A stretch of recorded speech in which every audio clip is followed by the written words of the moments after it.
This lecture will be on section 1.4 in your text. It's on linear combinations of vectors and spans. So let V be a vector space and S be a non-empty subset of V. A vector V in the vector space is called a linear combination of vectors in S if there exist a finite number of vectors, u1, u2 up through un, in S, and scalars a1 through an in F, such that V is a1 u1 plus a2 u2 plus ... up to an un. I'm sure you have seen this term used many times before.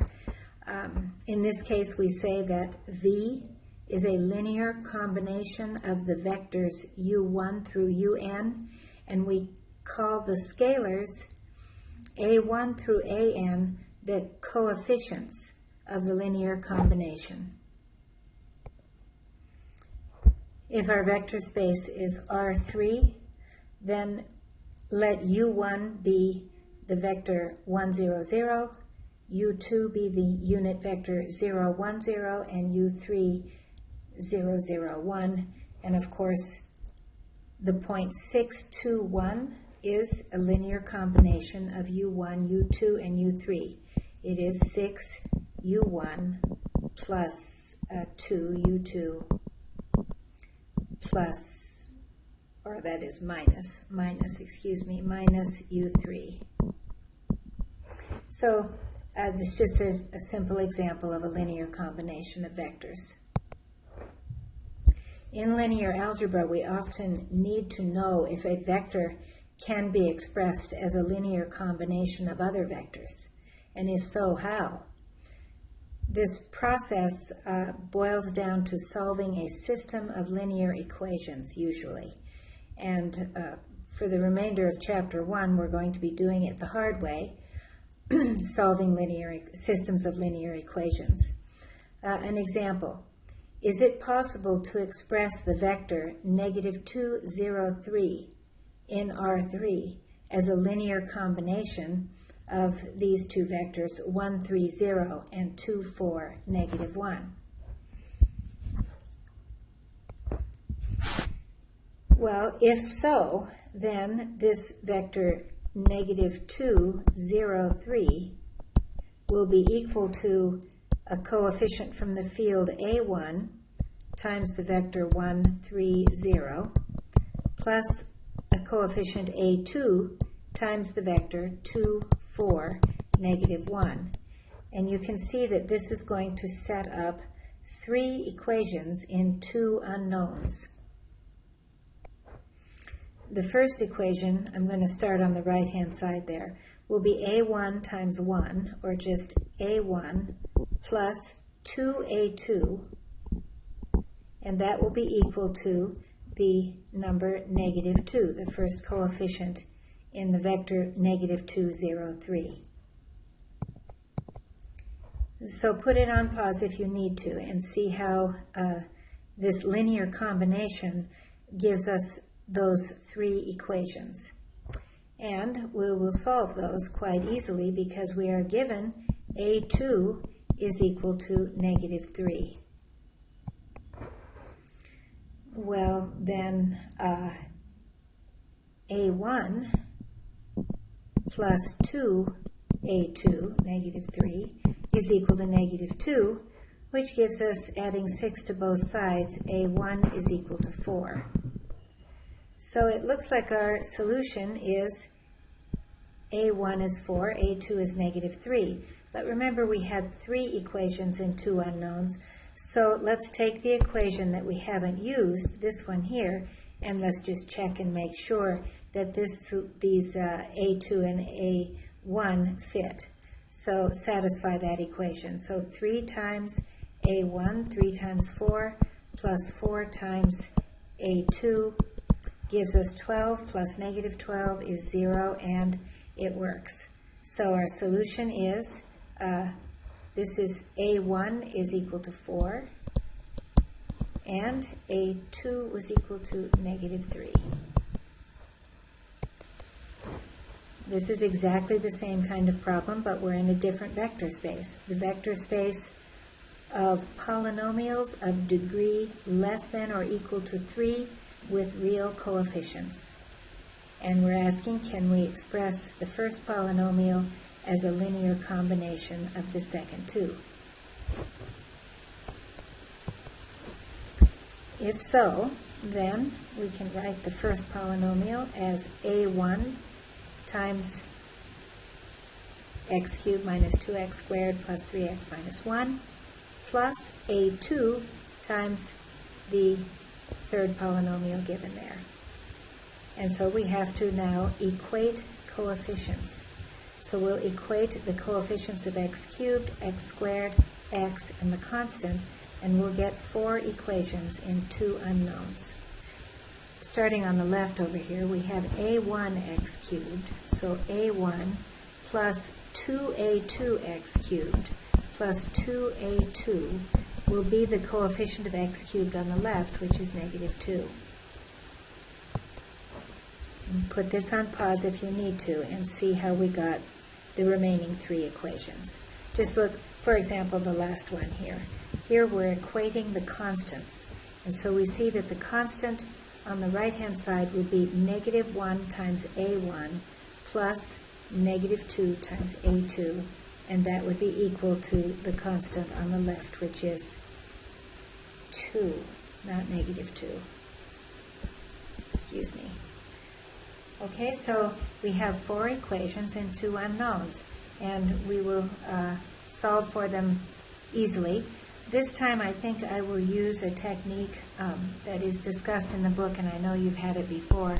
I'm going to take the first equation and multiply it by 2 and add it to the second equation.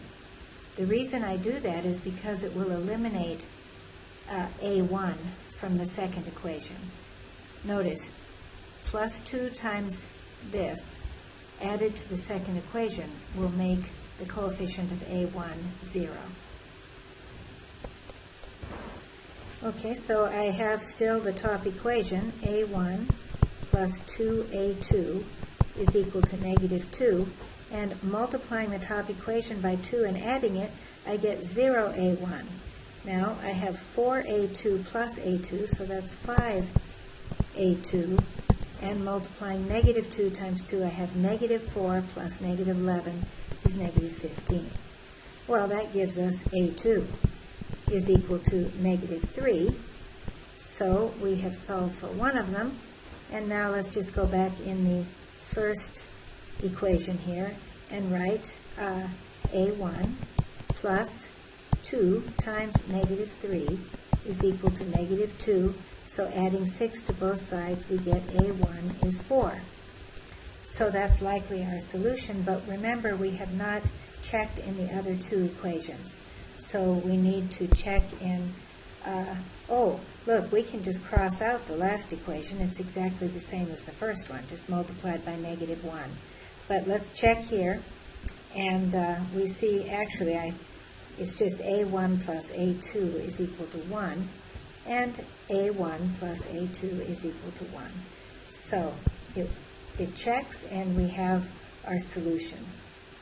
So this a1 would be 4 times this polynomial plus negative 3 times the second polynomial will give us the first one.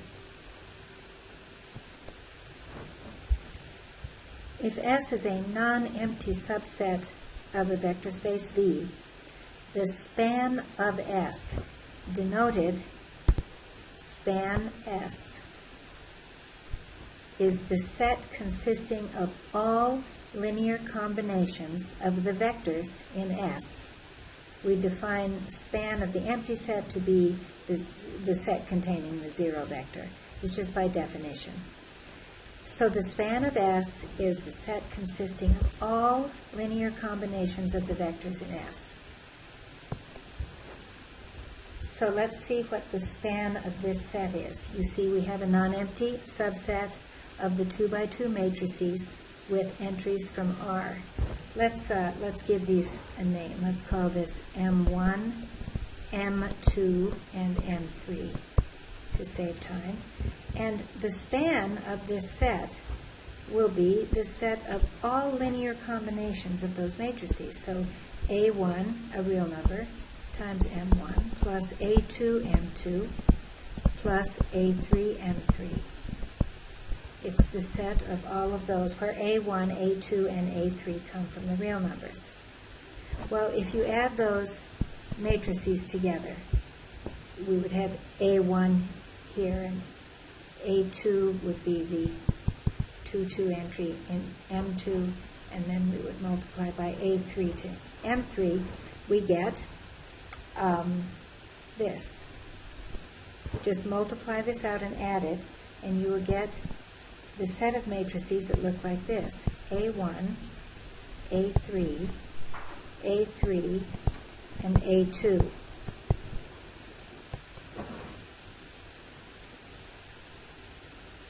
I'm going to do that. I'm going to go back.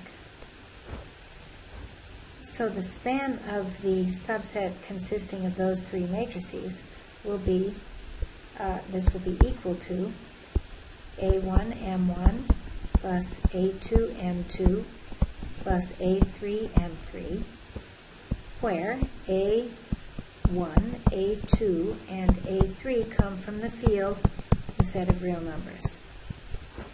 So we want to actually multiply M1 times A1 and M2 by A2 and M3 by A3 and add them together. But that's so easy, so I'm just going to tell you the matrix here. When you do that, check and make sure you know how. You have A1, A3, A3, and A2. And again, the A sub i's are in the real numbers. So, well, that's what our matrices in this span look like. And look, the two entries off the diagonal are the same. So this is simply the subspace of the symmetric matrices. So this is the subspace, because we know that the symmetric matrices are a subspace. I could just say it's the set of symmetric matrices in M 2 by 2 R. Another way to pose a similar question is to say, is this vector in the span of these vectors? Is the matrix 1, 0, 0, 1 in the span of these three matrices? So in order to answer that question, we suppose it is, and then we solve for the coefficients.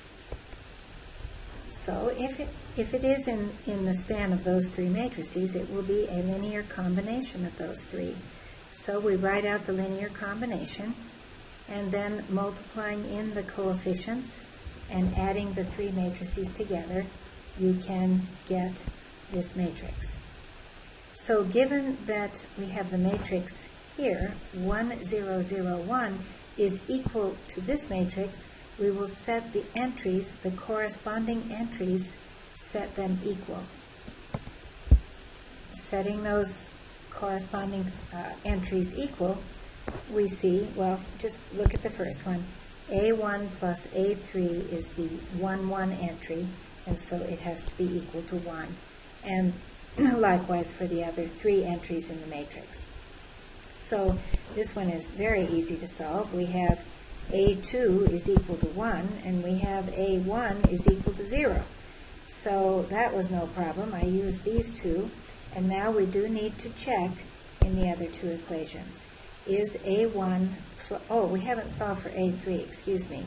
We need to solve for A3. So A2 is 1, 1 plus A3 we then have is 0, this equation. And that means that A3 is equal to negative 1. So we have one equation left that we do need to check. Is A1 plus A3 equal to 1? Well, that's 1 plus negative 1, and that is not 1. So the answer to this question is no. We cannot write this matrix as a linear combination of these three. So this is the only theorem in this section. Theorem 1.5. The span of any subset S of a vector space V is a subspace.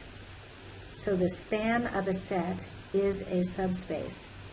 The set S may not be, but when you form all linear combinations of the vectors in S, you expand and you get the span of S, and it is a subspace. So we'll prove that. Moreover, any subspace of V that contains S must also contain the span of S. So if S were the empty set, then the span of S is just the subspace containing the zero vector. So let's assume that S is not the empty set, so that we can say that we can choose an X and a Y in S.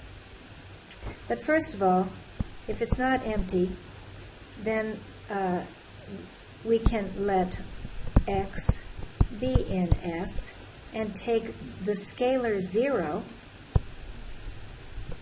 and multiply it to X. That's a linear combination, and what do we get? We get the zero vector. So the zero vector is in the span of S. It's a linear combination of any vector you choose, 0 times it. For number 2, we want to show that if X and Y are in the span of S, then so is their sum. So let's let X and Y be in the span of S. Well, then X and Y are linear combinations of elements in S. Okay, so I'm turning this off and writing all this notation to save you time and looking at the video. If X and Y are linear combinations of vectors in S, then X is equal to A1, U1, and so on up to A sub n, U sub n, and Y is a linear combination of other vectors, possibly V1 through Vm. Notice, when you write up something like this, I would not want to choose n here, I would not choose n there. We have to make sure that these linear combinations could be different length and different vectors and different scalars. Well, all we need to do is show that X plus Y is in the span of S. And that's certainly easy to do. We just add them together. We know that the U sub i's and the V sub i's are vectors in S, and all of the A sub i's and B sub i's are scalars. So this X plus Y then is in the span of S. Okay, and then the last thing we have to prove is that if X, let's just use the same X as here, that if we take a scalar, let's call it, let's let A be in the field, then certainly AX is equal to a linear combination of the U sub i's. And there you can see the actual linear combination. We've just multiplied across the linear combination by the scalar A. Therefore, we have proven that the span of S is a subspace of the vector space V over the field F. And the last sentence in the theorem said that if W is a subspace of V and W contains the set S, then W also contains the span of S. So if you have a subset of W, you're not going to get bigger than W by taking the linear combinations in S. And that's really clear. I don't think we have to write much up for the proof. So I avoided all of the subscript notation here. Let's just read this. If S is contained in W, we know W is a subspace, so it is closed under addition in V and under scalar multiplication. Thus, any linear combination of vectors in S is of any vector in span S, in other words, is certainly in W. So we can conclude that span S is contained in W if the subset S is contained in W, and W is a subspace. A subset S of a vector space generates or spans the whole vector space if the span of S is equal to V. Now, I'm sure that you know that these matrices here, if I call them M1, M2, M3, and M4, those matrices, that set of four matrices, spans the entire vector space M22R. And that's easily seen. If you take any arbitrary matrix in M22, A, B, C, D, let's say, that's simply A, M1, plus B, M2, plus C, M3, plus D, M4. So you can see that any arbitrary matrix is a linear combination of M1, 2, 3, and 4. Now, these matrices also span all of M22. But it's much more complicated to show the way how it happens. And so I don't know. I don't think you need to go to all that work. But look on page 31. It's example 5, and see how much more complicated it is if you take that set of four vectors and try to show that an arbitrary vector or an arbitrary matrix in M22 can be written as a linear combination of those four. We much prefer these, and we will in linear algebra be looking for a spanning set for V that is as simple as possible. Not only as simple as possible, but as small as possible.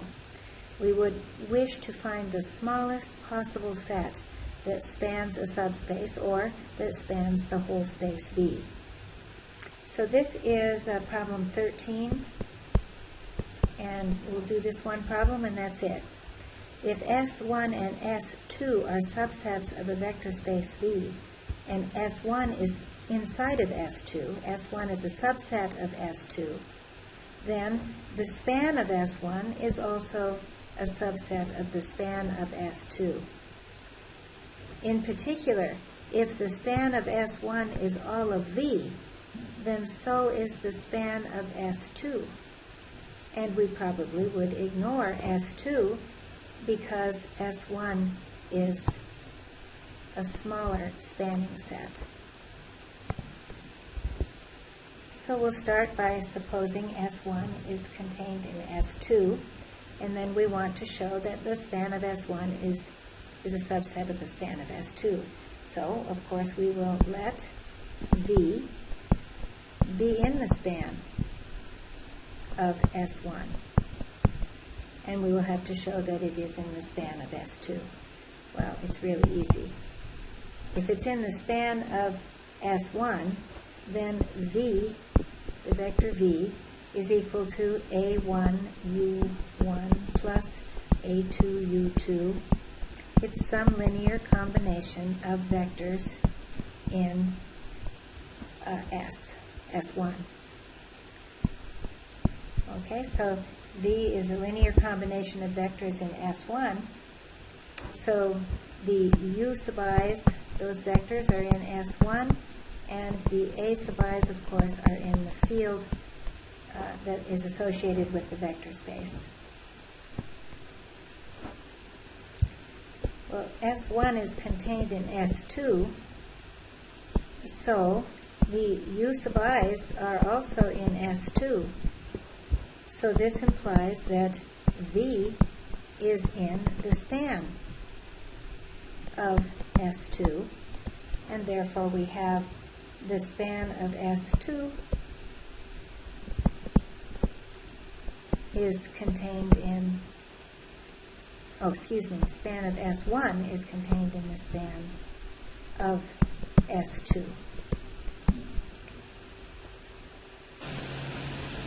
So for the last part here, if the span of S1 is all of the vector space, well then the span of S1 is contained in the span of S2 we just proved, and that's contained in the vector space.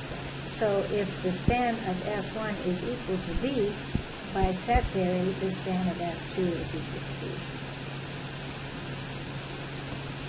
Basically, this just tells us that if we have an S1 contained in S2 and we find that the span of S1 is all of V, then looking at the larger spanning set is not going to give us any more vectors.